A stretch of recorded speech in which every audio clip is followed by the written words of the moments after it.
ICONversations. The ICON program is designed to celebrate our company's top producers. These agents have not only exceeded capping status, but have also reached exceptional milestones, earning them various stock grants and the opportunity to earn back their paid company dollar. From Indiana, we have Glenn Bill. From California, we have George Ariano. From Texas, we have Brittany Burns. From Michigan, we have Al Abdallah. And our amazing moderator is from Arizona today, and her name is Andrea Crouch. Andrea, take it away. Well, good morning, Brian, and everyone in the audience and everyone watching online. Super excited to moderate this discussion this morning, or ICONversation. So let's get the ball rolling just really quick. If you would introduce yourself, how many times you have iconed, and we're going to jump right into it. So one thing that you are doing in your business right now that is going very well. Let's start with Glenn. Hi guys, Glenn Bill from Indiana. Six-time icon. Been with EXP 6 years. The one thing I am doing right now is that works really great is face-to-face meetings, one every day with somebody that can buy or sell. I love that, Glenn. Awesome. Thank you. Brittany, how about you? Hey guys, I'm Brittany. This is actually my first year officially iconing because I was on a team previously. So if I had maybe been, not on a team, I probably would have been, probably would have been icon most years in the past few years. But anyway, I have been in the business for 13 years and I'm based in Houston, Texas.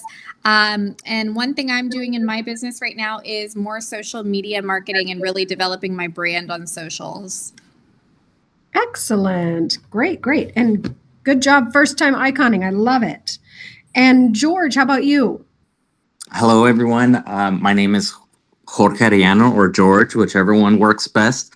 I'm based out of Palmdale and Lancaster, California. I'm about an hour north of LA. This is my first year at EXP, and this is also my first year iconing. Yay, I love that. Good. So first of many. One thing that I see that has worked best is branding. Branding is everything. It gives you so much accountability, especially in a small town like mine. When people see you in multiple places, it just gives you more recognition and more people believe what you do more. And so we do a lot of social media. We do ads. We do billboards, all that great stuff. Excellent. Good work. I love it. Okay, and Al, I think you're up next. Hello, everyone. Al Abdallah with the Dearborn, Michigan office, Ford GM Chrysler headquarters, Motown, Motor City. I've been in the business for almost 30 years. I was with Century 21 for 22 years. I've been with EXP for about 7 years almost, and I've iconed every year. I was on the team doing about 400 to 500 transactions. I personally always individually did about 130 transactions every year. And now I built a team and the last 3 years or so, and we average around 250 or so transactions closed. I specialize in expires and for sale by owners for many, many years, all my career. Until the last 5 years, my probate business thrived and grew, especially with the EXP platform. And now the majority of my business is probate throughout the state of Michigan. And then my referral business has also grew because of EXP. And now I do business all over the world internationally. I love that, Al. Awesome. And I am originally from Swartz Creek, Michigan, which is not that far from you. Which is by Flint. You probably know that. God bless whoever moved out of state, right? Yes. And my dad was General Motors for like 50 years. I don't know how. But anyway, so I love that. There's your little intro, people. So what did your business look like the year before you became an icon, and what shifted to get you over that line? Let's just start at the top again with Glenn. What did your business look like the year before you became an icon? You said you've been an icon every year, though. That is correct. So I'm an old timer. So before I came to EXP, I was a top agent at Century 21. But there was probably a moment at Century 21 when you weren't enjoying success, and then something happened. Was there a shift at some point in your career? So, not really. I've always been the top agent at our offices, one of the top brokers and salespeople. I got in business at 19. I started selling at 19. I bought my first franchise at 23, purchased 2 more, and always was either the top broker or the top agent and the top broker. So I know what you're looking for. And yes, tell me. And what you're looking for, can be found. We grew our company based on our sales meetings and real old fundamental real estate principles. I've published a book that was a bestseller called Source of Sales: How to Sell 52 Homes in a Year. And, ultimately, I was a very fast starter in real estate. I understood very simply 2 things. Your 2 best friends in real estate are a purchase agreement and a listing agreement. I still believe that today. It's not AI. It's not, branding. It's not social media. You have 2 forms that you need to get signed, and you need to get one of those forms accepted weekly to get 52 deals. So that's my focus. That's, I was a young father. I was completely broke, and I was sitting in training classes, and I asked the simple question: how do I get paid in this business? And you get paid in this business when somebody signs a listing or a purchase agreement. And so my philosophy for 38 years is that I'm going to get more agreements signed than anybody else. How we do it is a variable, and there's many creative, wonderful ways to do it. But if you're not getting, I call it in our seminars, if you're not getting ink every day, you've wasted a day in real estate. So very simply, I get a signature on a purchase agreement, listing agreement, price reduction, inspection response, mutual release, amendment to listing, amendment to purchase. It doesn't matter. But every day, if I have to get a signature on some piece of paper, and every week I must sell a property. In my heyday, I did 227 transactions with one assistant. I annually sold over 100 homes, probably for 20 straight years when I was running that company. And so not a lot of glitz, not a lot of glamour, just a lot of belly to belly, knee to knee contact, getting contracts signed, serving people, giving them great information, serving the community. And, that philosophy has taken me to great heights in the business. And that's just what I do. So it's not awesome, not glamorous, but it is what it is. And the great thing is it's free. You don't need to spend money if you're committed. And I was a for sale by owner and expired guy. But I found it to be the highest, most profitable way is to generate your own leads, charge full fees, and make as much as you possibly can on every transaction. So that's what I did. And here I am. And it's great to be with you all. Hope it was excellent. Excellent. Thank you, Glenn. And wait a second. Is this Glenn Ross? ABC, always be closing. I'm like, wait, is this the Glenn? It is not. Just kidding. But you're a hustler. I hear that for sure. You're a hustler. That's what it takes. Yes. Excellent. So thanks for sharing that. Brittany, how about you? What shifted you to get over that line? You mentioned you were on a team before. Yeah. So For the last several years, I've consistently done anywhere from 45 to 55 on average transactions. So even when I was on a team, I was still considered to be like a top producer. But I know the question again, like Glenn said, that you're looking for, what was it like before I was doing that kind of volume? What caused me to get over that hurdle?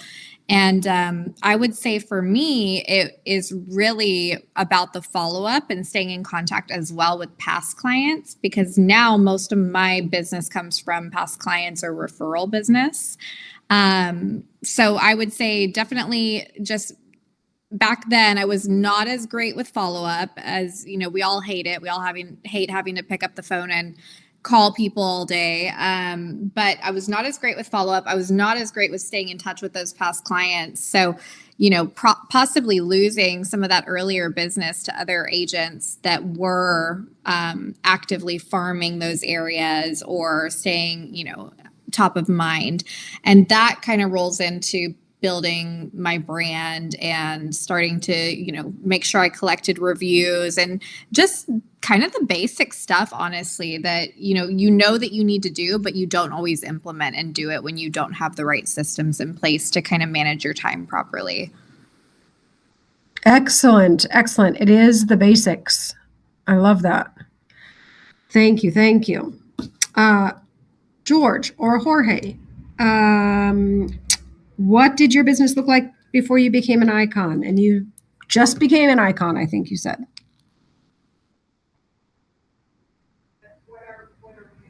George? Yes. Can you hear me now? Yes, yes. Awesome. I would definitely have to say staying consistent with everything that I see that has been working, whether it's social media, like Brittany just mentioned, follow-ups, all that stuff. It comes down to consistency, becoming very consistent on everything that has worked, and just adding them all together. Just because just sticking to one thing sometimes is just not enough, right? So just doing everything that works all together and staying consistent with it, that has taken our business to like the next level. And then another thing is just being more systematic with everything, using your CRMs and all that great stuff. Good. I love that you brought up CRM too. There's a common thread with all these. So I hope everybody's taking voracious notes here, because this is gold information being shared. Al, how about you? What was your business like before you became an icon, and what shifted? You also have been doing it a while, so. Yeah, fortunately, it's crazy that I'm 51 years old. My son is 24, and he's been working with me for last 6 years or so. Oh, on the administrative side, he's been an agent for 3 years, and it's just weird seeing him at 24. That was like around the time I started. I think it was 22 or 23, if I'm not wrong. I can't remember, but it's just crazy that many years, almost 30 years already went by, and I can still remember the first showing, the first day I got my license. And by the way, I failed getting my license 8 times. Like, I was never a school study guy, and my brother. Shut up! Me too. Yeah. But I'm proud to say I wasn't proud at the time. I hid it. I waited until I was a successful producer to tell everybody. When I was not a successful producer, it took me a few times. You know what I'm saying? Yeah. But what I tell people is I failed it 8 times, but I'm 8 times smarter than you now. So yes. So, but to win, to fall, you got to fall. You got to fail to win. There's a lot of negative. But before that, before my icon thing, look, I was fortunate to have a mentor, a coach, named Dave Abdallah, which is my brother. He's the oldest in the family. I'm the youngest in the family. And he was always my mentor, my dad, my coach, growing up also. And, I got right into the team. He was already producing 100 and some transactions as a solo agent. He was a machine, a prospecting machine. So when I got in right, like I was a runner. I was like, drop off, pick up, CFO, door knock, pass off flyers, that kind of stuff, go to expireds and for sale by owners and in off-market properties and drop off a package, knock on the door, get their phone number, blah, blah, blah, because we didn't have all the phone numbers back then. So it took me about a few years before I became an agent with him. And I'll tell you, fortunate for me that I had it going the right way. But when I became Icon, so I guess repeat your question, because maybe I'm just rattling on information here that I shouldn't be rattling on. What was your question again? I'm sorry. No, you're fine. So before you became an Icon, or really I should say before you kind of had a big shift in your business, what shifted to get you over that line? Like, what do you think got you where you are? Okay, good question. So I'm a believer that if everybody's going left, I'm the only one that's going to go right. And that's what separates me from my competition. If everybody's calling expires, I'm calling for sale by owners. They call them for sale by owners, I'm calling off market. Whatever they're doing, I'm not doing. And if they're all calling, I'm door knocking. You know, I'm a hunter, I'm not a fisherman. So my mentality has always been, you know, put on the scuba gear, dive in the ocean with your spear, and watch the fishermen just throw the bait and wait. So if fishermen throw the bait, put social media ads or whatever, you know, algorithms they're using, they just waiting for somebody to call them. I'm not waiting for anybody to call me. I'm calling. And that's what separated me to get, or that's what got me to where I got to today, this many years in the business. So if I want to go back to expires and first sale by owners, well, then I'm going to be calling, you know, for 3-4 hours straight, like I used to do from 7:30 in the morning till 12 p.m., 4.5 hours. But I was going on 2 to 3 listing appointments a day, closing 130, 140 deals by myself. Now, it was chaotic. It was a mess. It was organized chaos. I was making so much money and closing so many deals. I didn't even know how much money I had in my bank account. There was some months I made 180,000, 200,000 in 1 month, you know, and I didn't even know it because I was closing so many deals. So I don't want that, and I don't miss that, and I don't like that, because that right there is stress and pressure and anxiety through the roof. Yeah, you can say, well, you're making a lot of money. Okay, but if you're making a lot of money and you don't have a lot of time, then what are you doing it for? So now I don't live to work, I work to live. And so me, I've always been a producer. I've always been driven. I've always been hungry. And if you want to be successful in this business, you got to be hungry, driven, and coachable. If you're not all three, you won't make it. Wise words. Wise words. Very good. Thank you. And just a little side note, I also took that test multiple times. And I tell everybody, it doesn't matter how many times you take the test because nobody needs to know, but I tell everybody anyway. By the way, just on the test part, yeah, I didn't know you're supposed to understand. I didn't know you're supposed to read and understand everything. And my teacher was an 85-year-old teacher at our house. That's where I learned the real estate school. It wasn't like the algorithms and social media and YouTube and all the stuff they have now. Yeah. And all I tried doing was memorizing the questions and answering. That's why I kept on failing until somebody told me you got to read, understand what you're reading and what you're answering, and understand everything. And that's how you internalize and memorize. When I started doing that, everything changed. That's why I passed. Oh, good. I say if you take it enough times, you get the same version again, and then maybe you'll do better. Just keep taking it. Doesn't matter. So anyway, next up, let's talk about production. So what would you say, because we've got a lot of ears in the audience here of people eager to learn, what would you say is one lead source that you think agents underestimate? And how are you maximizing that? What do you think is something agents underestimate, and how are you maximizing it? Let's start with Al. We'll rotate again.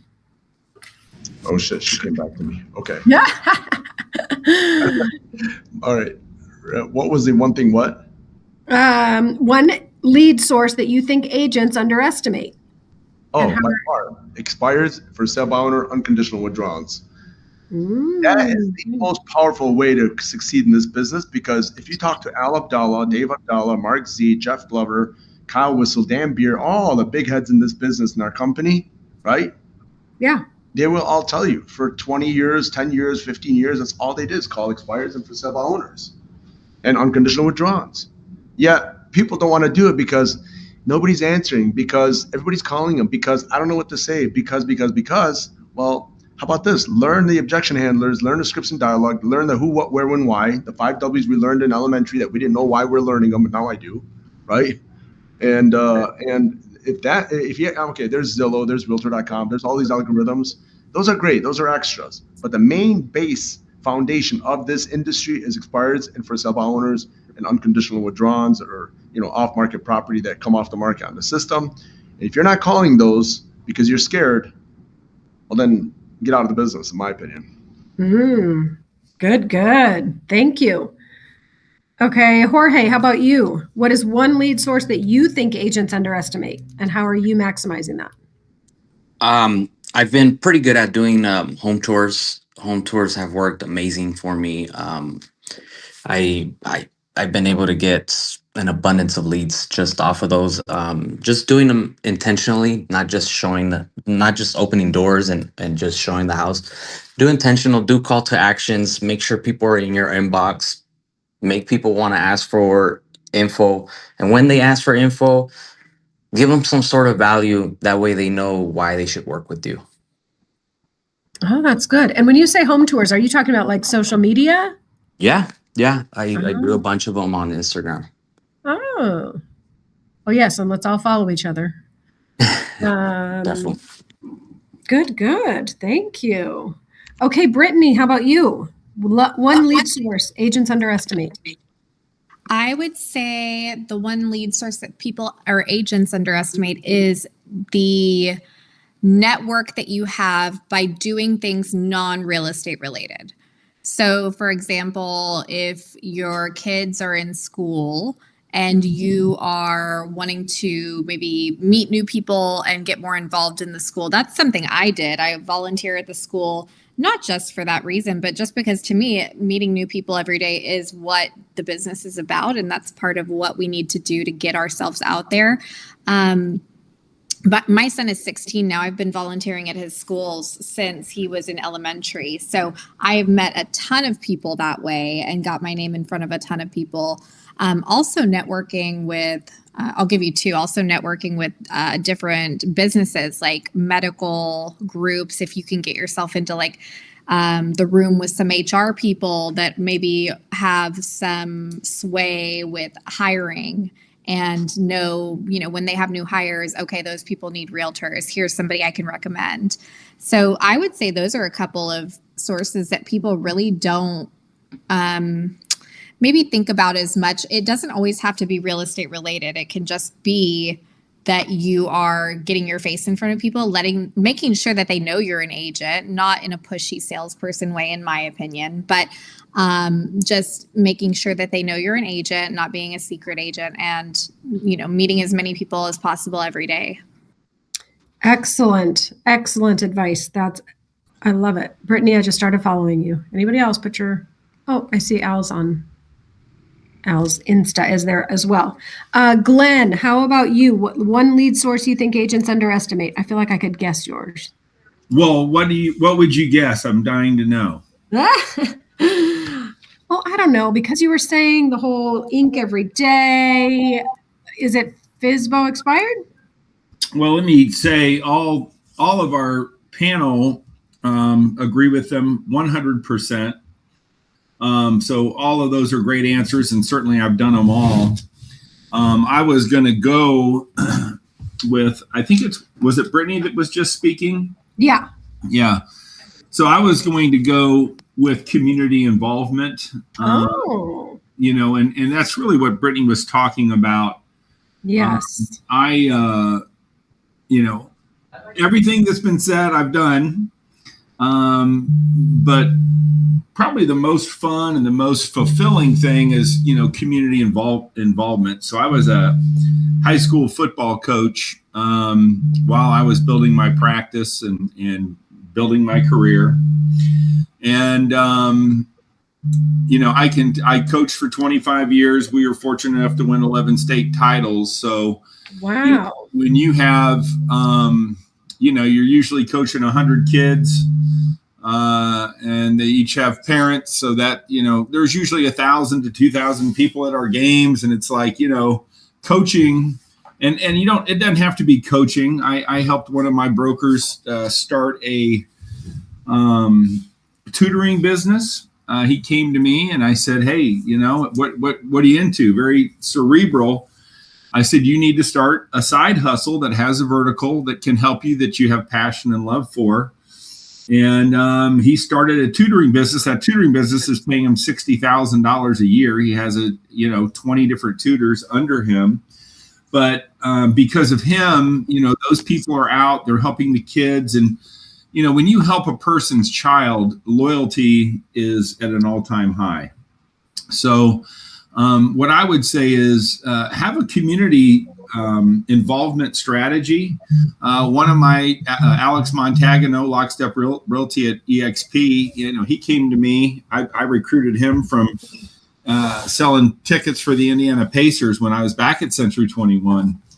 And he's like, what do you think I should do? Well, he played baseball at Butler. I said, you need to go to Zionsville, which is the highest per capita income in central Indiana, and offer to coach a baseball team. And he did. And he started getting private lessons for kids. And he ended up closing $260,000 in gross closed commission his first year. And half of that was directly from teaching youth baseball and giving lessons in the community, in a community he had never lived in. So I know community involvement works. It may be a Boy Scout leader, a Girl Scout leader. It may be a debate coach. It may be coaching sports. It may be going to your local chamber of commerce and trying to become a president there. There's a million different ways to do it. And so, giving back, I'm all for you eat what you kill, and I love it. But we all have passions. We all have things that we love. We all have things that we're good at. We all have things that you've accomplished in your history, and you need to go out and share that. And if you share it in the right way and you affect the lives, especially of the children in your community, people will not negotiate your fee. All they want to do is have you represent them. The other thing I did that was kind of cool is I wrote an international best-selling book called The ABCs of Attitude. And that was maybe 7 or 8 years ago. And the celebrity, the local celebrity. So I teach a lot on creating local celebrity.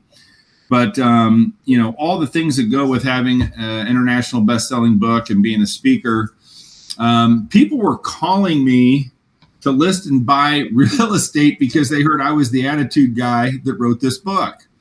And again, I'd go in to do a listing presentation, and all they'd want to talk about was, them either reading the book or seeing that I went and spoke to, their company or their kid's school or whatever. And hell, I was going in and listing property, not even talking about real estate. And at the end, they'd say, what price, what's the fee, sign here, let's go. So I would tell you that this thing called local celebrity, and that kind of bridges on community involvement, become a celebrity in your community, which gets into branding, which was mentioned earlier. If you're not the knockdown, drag out guys that me and Al are, that's a great way to do it, by giving back and being a genuine leader for your community. Excellent. Thank you. All right, let's see. How about, I'm going to start with you, Brittany. When you hit a slow month, what is your go-to move to get your momentum back? And I think that's applicable right now, especially because a lot of people get slower in December. But when you hit a slow month, you get discouraged. What is your go-to move? How do you shift that and get your momentum back? Yeah. So I'm definitely not, I feel like I'm a little bit of a smaller fish up here. Glenn and Al are definitely those go-getters. And I am just not really, I am a go-getter, but I'm not as much that type. Like, I still want to have a life and still want to have relaxation. So for me, whenever I am in a slow mode, I don't really panic, to be honest with you.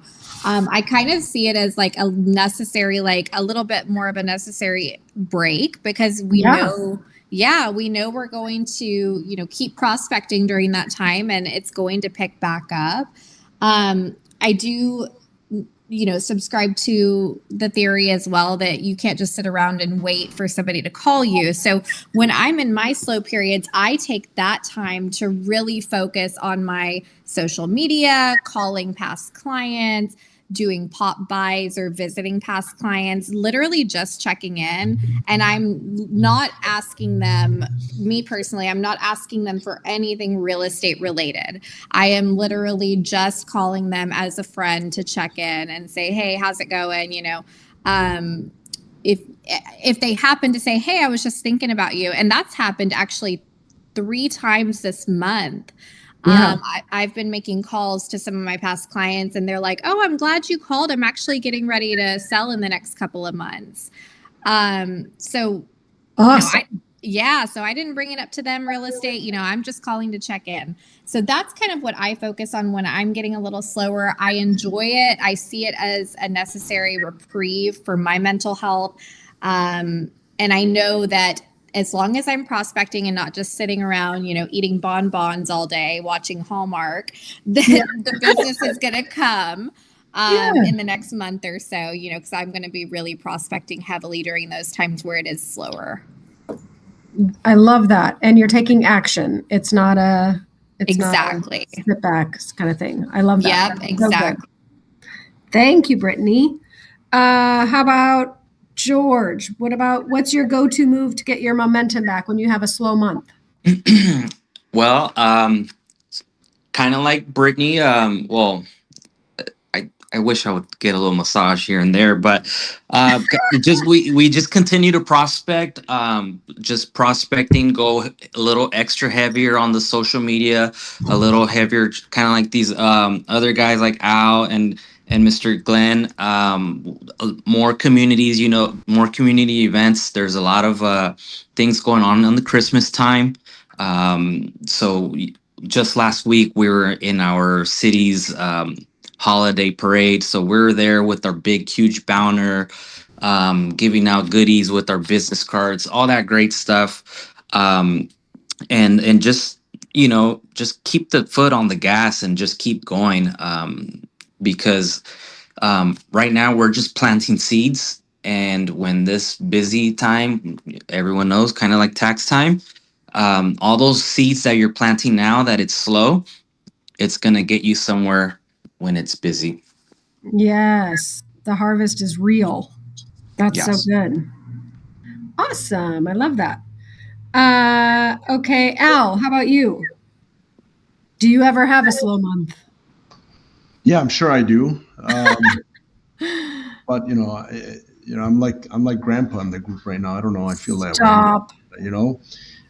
So look, I'm older than you. You already said how old you are. I'm older than you. So okay. No, I get it.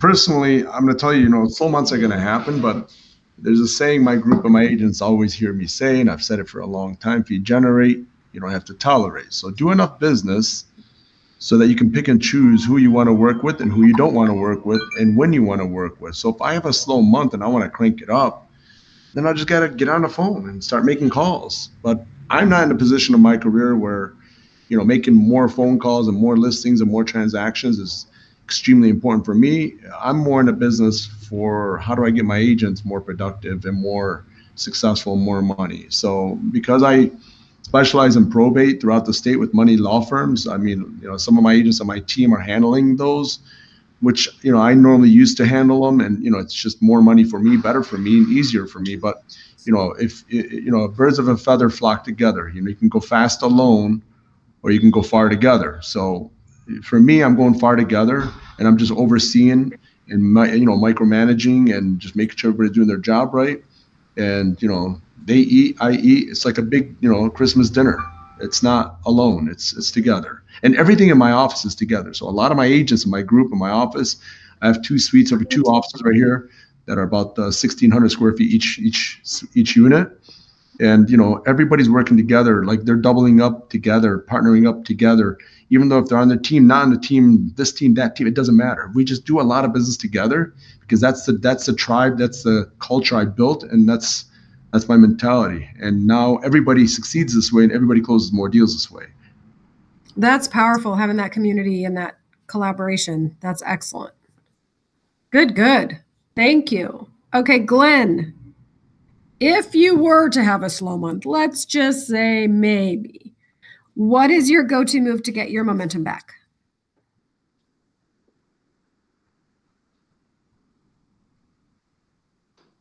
Glenn, can't hear you. Glenn?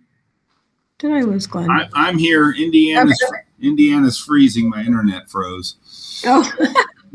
So I've been doing this 38 years, and I love what Brittany said. It's great to do self-care and all that. But you've heard my story. I was the only income provider in our house for all this time. And I'm going to tell you, when I'm slow, I get pissed off, I get stressed out, I don't eat, and I don't sleep. And not a healthy mindset. I appreciate your transparency, Glenn. But anger can be good. Desperation can be good. It's a big motivator. I always believe in I'm a premier buyer, so I spend a lot of money and I buy a lot of stuff. When I'm slow, when I was younger, what I would do, and thank God I've done it, it's created millions of dollars of net worth for me. I would go out and find the 10 lowest properties in a hypermarket and the lowest price properties per foot. And I would go look to purchase real estate. So if I wasn't buying or selling and the market was dead, that's a great time to take advantage of sellers who have been sitting there, which is really occurring right now, and go strike those properties. I always try to teach people, if you don't know the 10 lowest price per foot in your hypermarket, you're crazy. And that's a great social post. Call me for the 10 lowest price homes per square foot in this area on a Facebook neighborhood page or whatever. And number one, it gets me in the mode of owning and creating wealth. But number two is now I know the best properties that when I'm in conversations, I always, my goal was always 20 contacts a day. Tommy Hopkins will tell you the number one rule for top producing sales is market knowledge. And so when you know the best buys in the market off the top of your head and you've actually previewed them and been in there, you become an automatic selling machine when the right person comes into your life. So that was the activity I did, and that's the mindset I have. And until I get my sale, then I'm not going to be happy. I mean, I can be happy, but deep down inside, I ain't happy. So I've created a standard for myself that, I sell a home a week, no matter how old I'm getting. And every Monday, it's amazing. It's called manifestation. I know that I'm going to sell a home every single week. And sometimes I got nothing. I'm walking into Monday and I got nothing. But when you find the best, most marketable properties that are deals, and I have an investor list of over 100 people, I know the guys that can call it. If most agents in my marketplace know that if they're in an estate situation or a hoarder situation, so many of those agents will call me. Number one, I pay them the buyer agent side, so I let them double dip when I purchase. I'll let them represent me. And number two, they know that I have a cash buyer that will close. My investors close in 10 days, all cash, no questions asked. So they know, the top brokers in my market know. Usually they go through their people first, but I'm seeing it. But oftentimes I get a lot of off-market calls because they know I'm a friendly broker that they can take the commission, and I'll either buy it or one of my investors will. That is excellent. I love that suggestion for a post. I'm going to totally do that. I'm going to do that today, Glenn. Do it. They're going to love you for it. That's excellent. Thank you. All right. Let's shift to mindset. What is a misconception that agents have about what it actually takes to become an icon? an icon just means level of production, people. It's a level of production. What is a misconception that agents have about what it actually takes to become an icon? Glenn, let's start with you. That's an interesting one. The misconception that people have.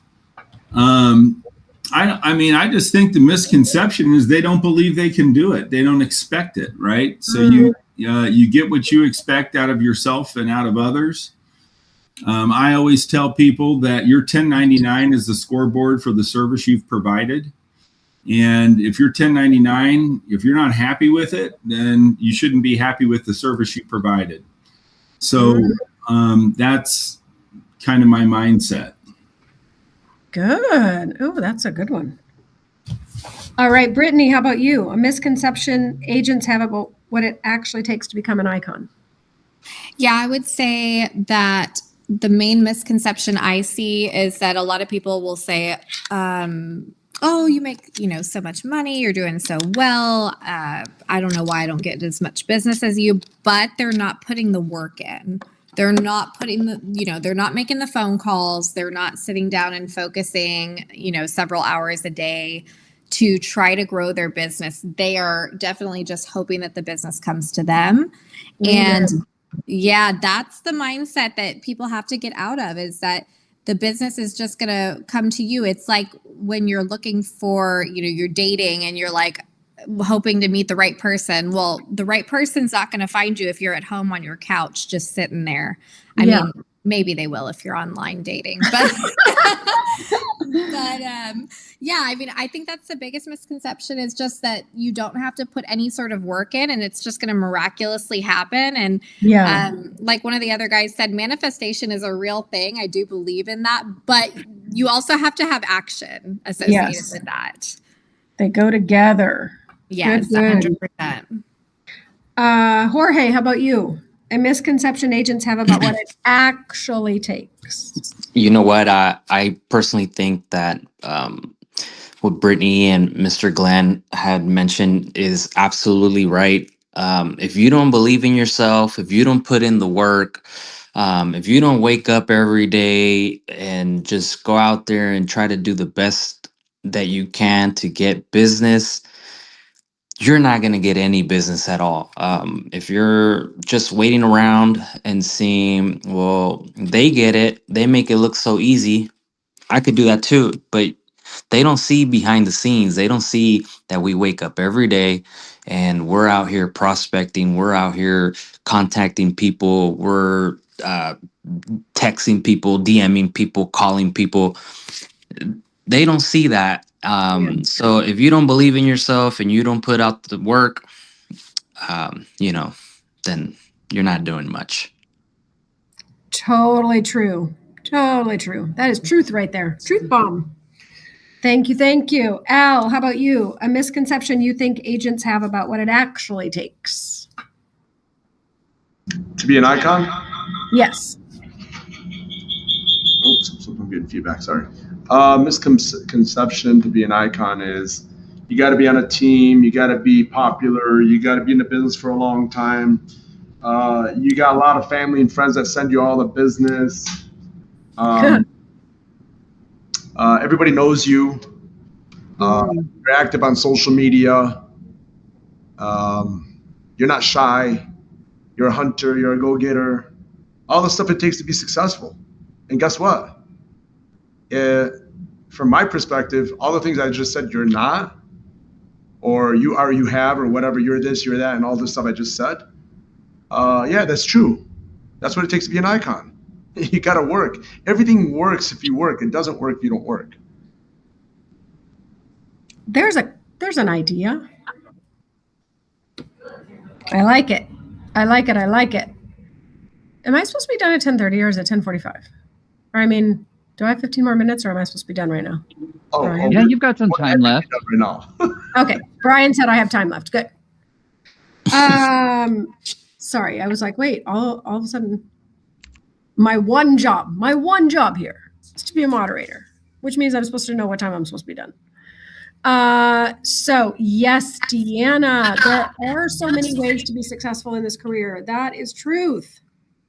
everybody has their own take on it. Everybody has their own direction they go and strengths they work with. But here's the thing. We do all have to do things we don't want to do. I think that's a misconception, is people think we only do things that we like to do. And that is 100% not true. We all have to do crap that we do not want to do. It is not selling sunsets. I'm just saying. My daughter loves that show, and I'm like, stop watching that show. That is not my life. But anyway. Okay, so does anyone have a memorable client story, funny or shocking, that taught you something? I mean, we probably have many, but something that stands out that you want to share? I can give you one. Thank you, Glenn. Go.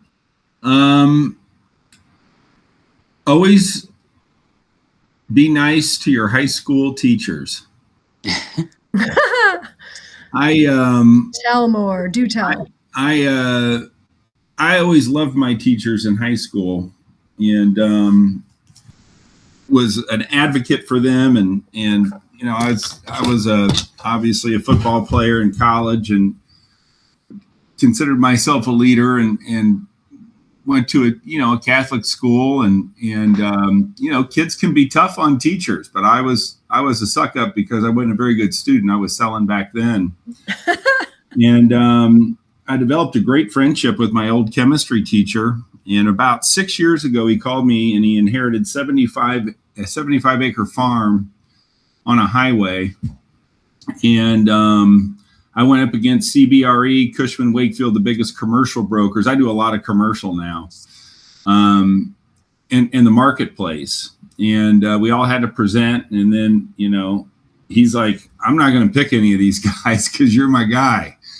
I've since generated 1.6 million in commissions from that chemistry teacher because simply of relationship.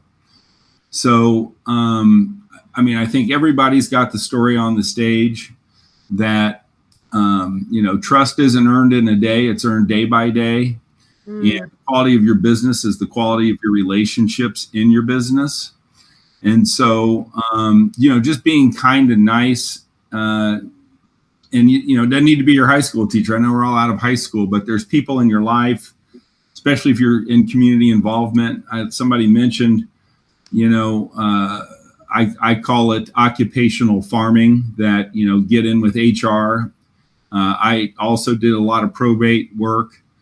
And I did a lot of occupational farming, and I would serve those occupations and advertise in their periodicals and speak at their meetings, offer value at their meetings. When you're just out there, people, when all things are equal, people will always do business with the people they like. And so, are there better brokers out there than me? Yes. Are there people that do more out there that may or may not matter? Yes. But this was on the success coaching call, and it's an old thing, don't be transactional, be transformational when you meet people. Yes. So, when you're meeting somebody for the first time, it's not uncommon that when I met with buyers and sellers for the first time, we didn't even talk about real estate hardly. We talked about them. I'm a big believer in something called future casting. I always love to tell people the number one question you can ask a prospect is, how can I help you? And the reason, how can I help you, is the greatest question to ask, is your prospect needs to admit or acknowledge that you can actually help them. So I always love to lead my introductions with, please tell me how I can help you. There's a lot of people that go, hey, I've sold 4 or 5 homes and I've done them by owner, and there's just nothing you can do for me. I'm like, well, okay, then I'm done. We'll move on because I got 19 other people to talk to today. And so that's just some of the client experiences that I've had. That's excellent. Be nice to your high school teachers, people. Be nice. Right. Or your kids' high school teachers. Or your kids, yes. Yes. I've had a couple of my kids' teachers as clients, so it does come around. Who else wants to share a memorable or funny or shocking client story? We've all got them. I'll share real quick. Thanks, Al. So a client called on a bookstore that I had for lease, and sorry, I just hit something door. A client called on it was a sign call on a bookstore that I had for lease on a main road. It's like, man, a 1,200 square foot bookstore. We're leasing not the bookstore but the space. And then he says, hey, and he wasn't interested in that size. He goes, do you have any restaurants or whatever? And I'm like, no, but my commercial guy. And really, when he called, like, he sounded like really dull, really like blah on the phone, really monotone. You know, when they say don't judge a book by its cover or tonality. Mm-hmm. And so I referred him to my agent on my team at the time, or my brother's team. And I told my brother, I said, I don't want this client. He's looking for restaurants, whatever he's looking for. He's like, you want nothing to do with him, right? I said, no. So, okay, we're going to give him the bill. Bill's going to handle him, looking for a restaurant. Okay, so when I give him the bill and I dish him off, I don't get paid on him. I'm not a part of it. It's not my lead. It's the team's lead, but then if I don't take it, then it goes to somebody else. I don't get a piece of the pie, which I was okay with, which is normal. Well, Bill took him, showed him some restaurants, and he ended up not buying a restaurant, but he ended up looking for houses, investment properties, and like other stuff, multifamily and commercial stuff and restaurants and whatever. So when he put an offer on one of the properties, one of the restaurants or whatever it was, or a commercial building it was, like it's nothing big deal, just a small property, we needed bad proof of funds. Well, this guy that walked into the office is like 6'3", came in flip-flops, looks like you don't have a pot to, you know what, and he looks like you don't have a dollar in his name. Well, his bank account and his proof of funds was $11 million. Wow. I don't forget that story. And for like the next 3 years, Bill was selling him shit and transactions left and right. My brother was making money. Bill was making money. And I thought it was funny. That's what I got the funny part, not the money part. Be nice to everyone. That is so good. You don't know what you don't know, and don't just think people that have money look like they have money. I look like I got a lot of money, but man, there's people that don't look like they have money. They got way more than me. The Millionaire Next Door. Such a good book. Good. That's a good story. I love stories. There's so many stories in our career. What else? Brittany or George, do you have something? I guess I'll share something. Thank you. About 2 days ago, I just gave keys to one of my buddies. I'm from a barbershop background. I did that for 12 years. I owned 2 barbershops in the past, and so pretty involved. That's how I got pretty well known here in this community. Yeah, from my barber background. Yeah. So funny story. I started when I was 18. Just eager to just make some money, make a living. I came in contact with this guy. His name is Raul. Super cool guy. He worked with me at the barbershop, and I was very green in the business. I did not know. I was probably messing people up. And he would always step in and help me, and he would always back me up when I would just make any mistake. Fast forward to now, he was in a bit of a pickle. He was living on his sister's couch, and his mom somehow, some way, found one of our for sale signs out here in the city, and she contacted me and she wanted info. And of course, I try to give her as much info and value that I can give her. And so I started asking questions and I started being nosy, just kind of like how we all should be, right? I'm like, what do you need this for? What is this? She starts saying, hey, it's for my son. It's for my son. He's here listening to you. I'm like, oh, okay, great. And then later I just hear, George, is that you? And I'm like, yeah, yeah, that's me. He's like, hey, it's Raul, man. I haven't seen you in years. Um, I don't have no social media, no nothing. Like, I I'm glad to hear you. Yeah, the house is for me. Um, Turns out my friend who always backed me up, 15 years ago, he was in a pickle. He needed a place. And collectively, I was able to help him. And I just felt like I was able to return that favor. Him and his family trusted me and my wife to help him get his house. Wow.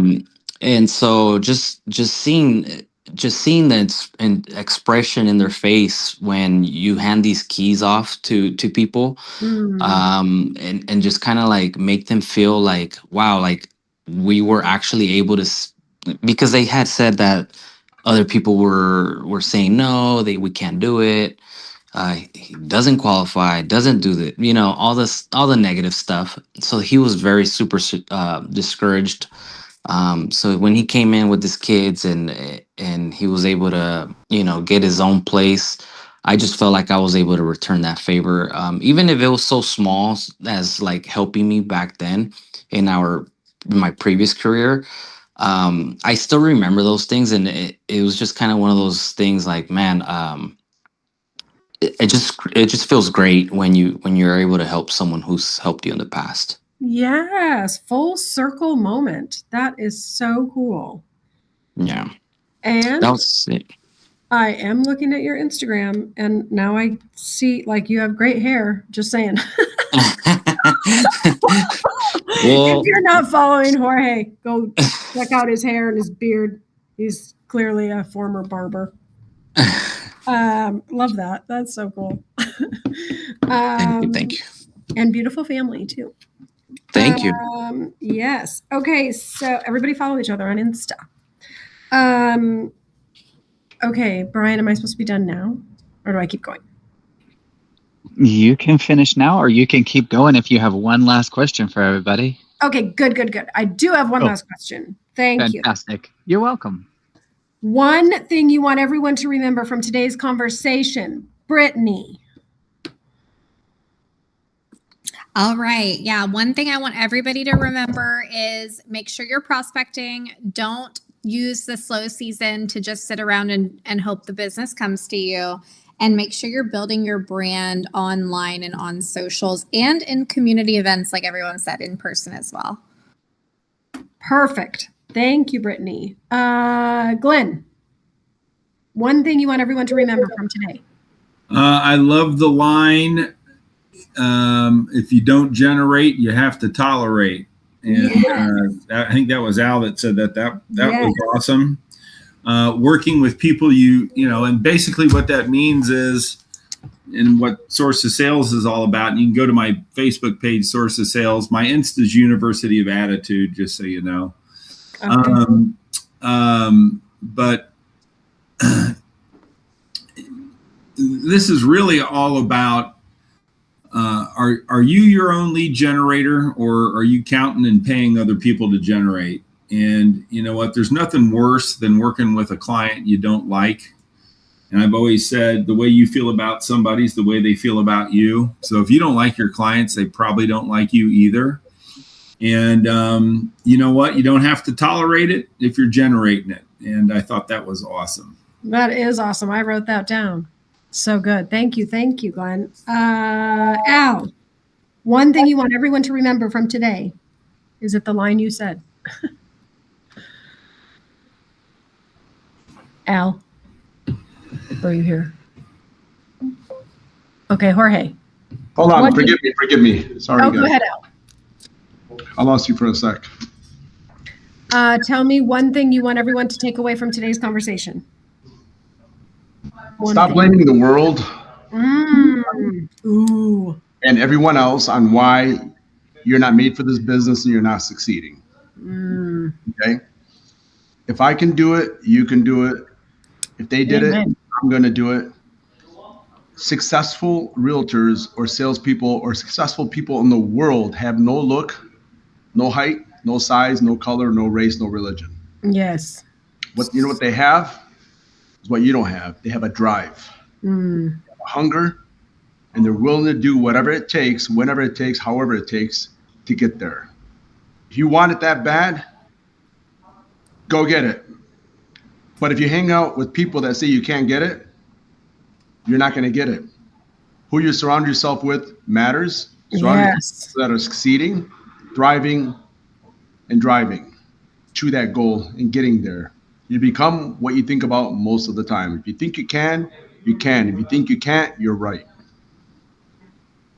Wow, powerful words. Thank you, Al. Thank you, thank you. George, anything to add? One thing. Wow. That was amazing. Al, I'm gonna use that on my when I talk to my team. I'm gonna use some of that. I like that. Just stay consistent on everything that works for you. Yes. Everything that works. There's not a wrong way to do real estate. Just stay consistent. Whatever it is that you're good at, just stay consistent. Keep going. Don't let off the gas pedal. Just keep going. Excellent. Thank you. Thank you. I would just add, what would I add? Keep at it. Stay consistent. And this business will chew you up and spit you out, but it's all about your mindset. And it's grown me in ways I never could have dreamed. So keep at it. It's worth it. It's worth it. You're worth it. You are worth it today. So thank you everyone so much for being here. And I hope you all got excellent information that you can apply, take action right now, today. And I wish you all the very best over the holiday season. Merry Christmas, Happy New Year, all the things. Thank you. Thank you all. Thank you, moderator, and everybody else. Happy holidays, and follow each other on social media. Al Abdallah, eXp Realty. It's that simple. Thank you, guys. Thank Happy you. holidays. Bye. Happy holidays, everyone. Thanks, everyone. Happy holidays. Bye, Brian. Thank you all for being on the panel today and all of